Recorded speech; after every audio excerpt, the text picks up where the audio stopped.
I got so much motherfucking design on right now. Break it down, bring it back, make it clap. I got 3 old thoughts, new block, where that thing. Bitches on my line, and you know. Oke guys, hari ini kita sudah bersama Mas Alif selaku pemilik usaha Rules Adventure dan Fova Clothing. Oke, Mas Alif, dimulai saja ya pertanyaannya. Kapan berdirinya usaha Rules Adventure dan Fova Clothing? Sebenarnya berdirinya itu waktunya nggak begitu lama ya, dari jarak Fova Clothing sama Rules Adventure. Di Fova Clothing sendiri sebenarnya itu udah berjalan sekitar tahun 2015-an ya, 2017, cuman waktu itu belum ada nama ya. Seiring berjalannya waktu, saya pikir kalau usaha nggak ada namanya itu bakalan kayak yang kurang lah intinya. Jadi di tahun 2019 saya menemukan sebuah nama yaitu Fova Clothing. Di situ saya masih memfokuskan di sablon. Untuk Rules Adventure sendiri itu saya bikin tahun 2020 setelah 1 tahun berdirinya Fova Clothing. Terus selanjutnya, modal yang dibutuhkan pada awal usaha ini? Modal saya 0% mas, serius 0%. Jadi modal pertama saya itu hanya berani dan yakin. Beraninya itu berani memulai, dan yakinnya itu yakin bakal kegiatan itu laku. Saya misalkan gini, saya tadi bilang modalnya 0 karena saya reseller tapi saya memiliki nama tersendiri. Jadi misalkan itu kan dari Fova Clothing sendiri kan sablon ya, di sablon. Mangsa pasar saya itu anak-anak atau teman-teman saya di sekolahan ya. Jadi saya memasarkan dulu dan minta sampel kepada teman saya terkait persablonan tersebut. Nah, jika ada yang pesan, jadi saya minta DP dulu. DP, misalkan ada yang pesan 10 baju nih, 10, oke. DP lah separuhnya, misalkan per harga ini bikin enak aja 100.000 ya, 100.000 kali 10 kan 1 juta, berarti DP nya 500.000. Nah 500 itu bakal saya berikan ke yang produksi, jadi saya cuman perantara itu. Cuman saya memiliki nama dan nama itu menjadi berkembangnya di situ. Jadi modal awal benar-benar 0, modal awalnya itu. Kalau kita mau pesan kaos atau apapun itu dari jumlah 1 biji sampai berapa biji harus DP dulu. Ya, tapi tergantung ini juga kadang ada yang perlu di DP, kadang ada yang tidak. Ada kriterianya tersendiri. Misalkan kayak yang jauh atau belum mengenal, untuk itu masih kita DP karena untuk ya kembali lagi lah keamanan. Tapi kita kalau misalkan ke orang yang kenal, kita masih punya rasa iba, kita kayak tetap ada DP atau tidak pun, misalkan ada pun DP itu enggak separuh, kayak misalkan kita kayak DP berapa lah untuk jaminan ini aja buat kayak meyakinkan aja gitu. Berapa SDM? Kalau SDM ya, kalau itu untuk Fova Clothing apa yang Rules?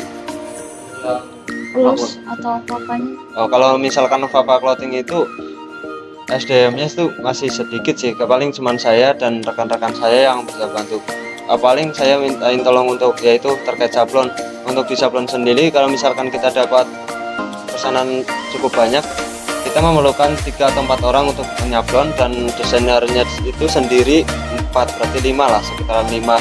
Terusan kalau kayak saya sendiri itu mencakup semua, saya di marketing, terusan saya jadi kurir juga ya. Saya yang nganter, jadi ya sekitar 5 atau 7 lah.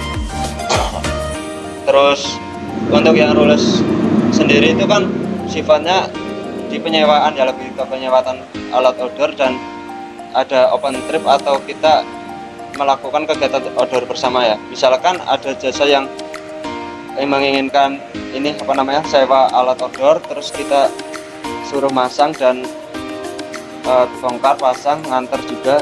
Di situ kita memerlukan SDM sekitar ya minimal 2 orang atau 3 orang, sesuai kebutuhan atau sesuai pesanan dari ini. Misalkan 10 tenda, paling enggak kita butuh 2 atau 3 orang, karena biasanya juga kita melayani terkait minum dan segala macam. Jadi ya paling minim 2-3, maksimal ya sekitar 5-an lah, 5 tujuan. bagaimana sistem marketing yang dilakukan Mas Alif untuk mempromosikan ini Rules Adventure dan Volva Clothing?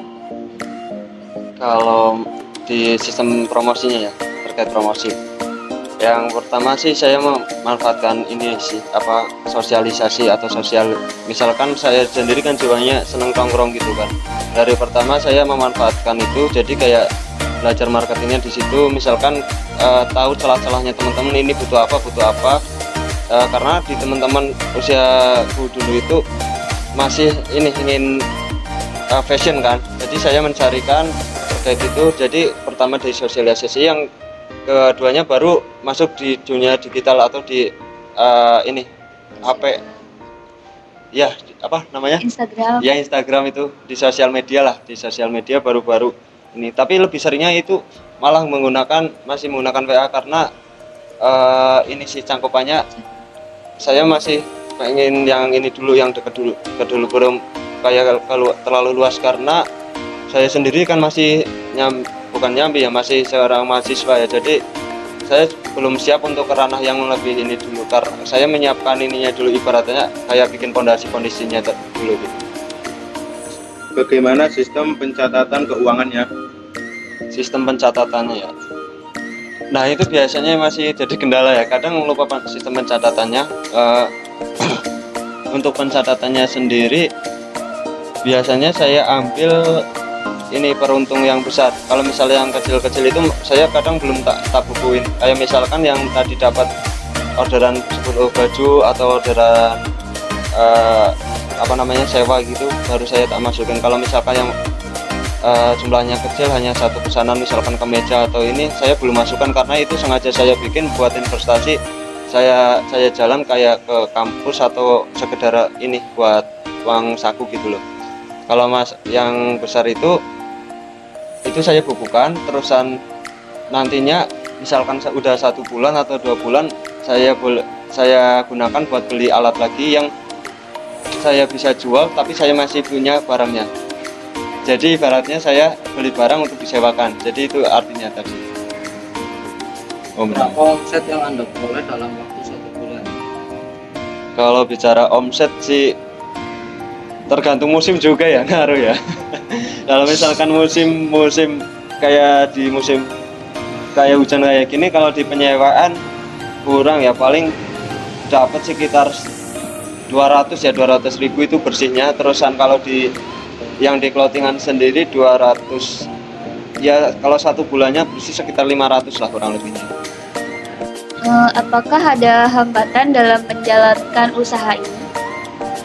Banyak sih ya hambatannya sendiri, karena terkait ini juga modal awal, kayak masih banyak yang kurang di sistemnya, kayak alat atau dan segala macam. Terus kendalanya juga di pemasaran, terus kendala juga di waktu.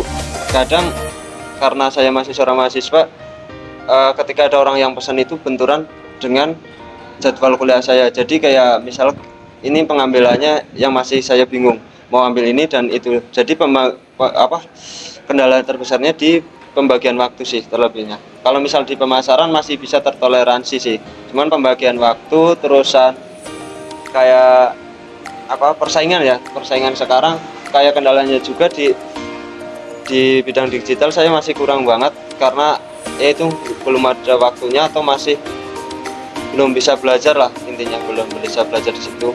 Paling bisa hanya basic dasar aja sih. Apa kelebihan atau kemudahan dalam menjalankan bisnis ini? Kelebihan dan kemudahannya. Kelebihannya sih saya merasa seneng aja sih. Misalkan kayak di penyewaan itu kayak saya seneng lah bisa membantu orang, terus ya lebih keseneng aja. Kalau kelebihan kayak di baju juga, saya kelebihannya juga rasanya itu seneng. Terus kayak dulu ini sih di sejarah pengalaman, dulu saya nggak bisa beli baju ya, walaupun kaos pun nggak bisa. Sekarang saya bisa punya clothingan seperti ini, rasanya itu senang, apalagi saya bisa berbagi. Nah, di kekurangannya sendiri saya belum bisa yang benar-benar ngembangin usaha ini, karena kembali lagi modal itu perlu nggak perlu, ternyata itu sangat perlu. Di samping modal pertama saya yaitu yakin berani dan yakin. Jadi saya masih ini kurang di modal. Jadi kurangannya di situ. Untuk mengembangkannya itu masih sangat sulit menurut saya. Bagaimana proses penyiapan alat-alat mendaki dalam 1 hari atau beberapa hari, dan proses Fafa Clothing dalam finishing pesanan kaos? Proses penyewaan itu ya berarti kayak cara penyewaannya gitu Pak. Oh, kalau cara penyewaannya sendiri, misalkan kita butuh tas, carrier atau tenda dan segala macam, itu ada persyaratannya juga ya, dari kayak kartu identitas lah, misalkan KTP atau SIM. Terusan kalau perharinya itu, misalkan tenda itu harganya sewa per hari 50.000. Terusan kalau 2 hari tergantung ini tenda mau dipakai di mana. Misalkan di gunung kita targeting ya tambah, misalkan 3 hari kita tambah 10.000. Misalkan masih di pantai atau ranahnya masih kita tahu itu tenda kira-kira aman, kita nambahnya lebih sedikit gitu loh. Jadi tergantung juga kondisi gitu. Terusan kita juga di ini ada tahap bukan tahap, apa namanya, paket atau promosi kayak misalkan buat pendidikan itu. Terus di tahap finishing tadi apa yang kedua tahap Finishing untuk Fafa Clothing, finishing. tidak ada orderan kaos. Oh, tahap finishing. Untuk finishing sendiri maksudnya kayak misal di sablon gitu atau Ya, prosesnya pertama kayak fiksasi, ini lebih ke fiksasi desain ya yang mau dipakai. Misalkan desain A, oke, desain A jadi cocok. Misalkan DP udah masuk, berarti kita produksi. DP udah masuk produksi. Habis itu setelah barang setengah jadi, kita ngabarin persiapan yang order bahwasanya baju ini udah mau jadi. Jadi yang order pun udah menyiapkan uang tersebut untuk pelunasan.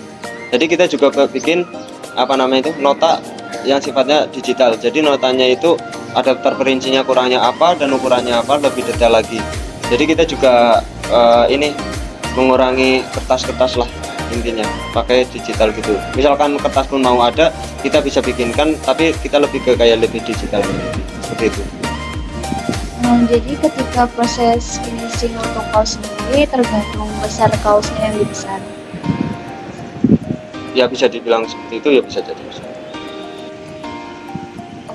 Pertanyaan terakhir nih Mas, pesan-pesan untuk para mahasiswa Universitas Putra Bangsa dalam menjalankan usaha atau kehidupan.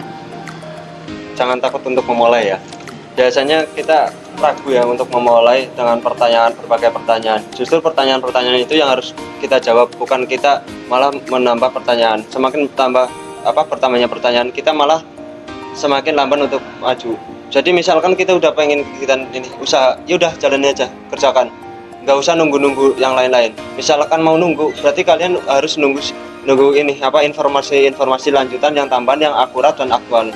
Jadi misalkan kalian mau memilih usaha, modal uang itu nanti dulu lah. Kalian harus punya mindset seperti itu.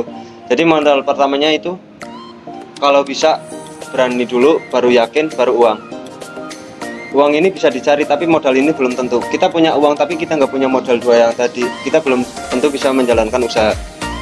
Terus carilah motivator yang benar-benar jadi motivator kalian. Jadi semangat kalian, motor gerak kalian. Terus jangan patah semangat lah. Kita di era sekarang menghasilkan duit itu banyak banget peluangnya sebenarnya. Tinggal kitanya yang mau atau tidak.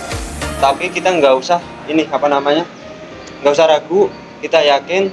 Terus misalkan di umur-umur kayak kita sekarang kayak gini kan pasti ada cacian, makian dan segala macam. Justru itu malah jadi bahan bakar kalian buat mewujudin cita-cita kalian. Ini sih sedikit pengalaman juga dari saya seperti itu. Saya sering dulu dicaci di gini, kayak termasuk tadi baju nggak bisa beli dan segala macam. Itu jadi bahan bakar semangat saya buat menjadikan saya seperti ini. Alhamdulillah baju sekarang saya tinggal ambil dan segala macam lebih enak. Jadi kesimpulannya lebih berani memulai dan jangan ragu untuk mengawali.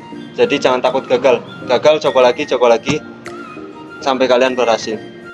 Oke, terima kasih kepada Mas Alif yang sudah menjawab pertanyaan-pertanyaan dari kami. Ya. Mohon maaf mengganggu waktunya Mas Alif.